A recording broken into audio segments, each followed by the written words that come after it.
Welcome to Let Me Fix This. Enjoy the video. In this video, I will show how to reset a Honda Accord maintenance light. To begin, turn your ignition key to the on position, but make sure the engine remains off. Then, locate the trip odometer reset button on your dashboard. Once you've found it, press and hold this button firmly. You'll need to keep it pressed for about 10 seconds, waiting for the maintenance light to react. This initial step is crucial for starting the reset process effectively.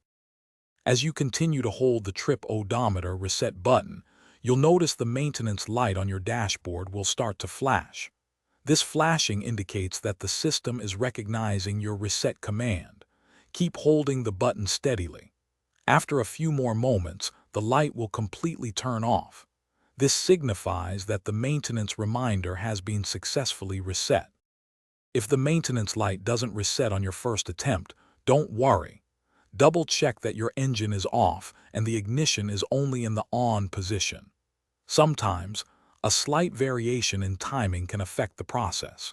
If needed, simply repeat the entire reset procedure from the beginning, ensuring you hold the button for the full 10 seconds.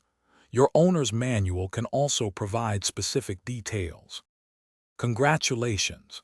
Your Honda Accord's maintenance light should now be off, and you've successfully reset the reminder.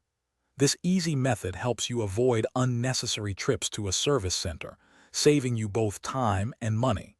Remember to perform regular maintenance to keep your vehicle running smoothly. For more great deals and to check out the Echo Dot smart speaker, be sure to look at the links in the description below. Thanks for watching. If you found this helpful, don't forget to like and subscribe.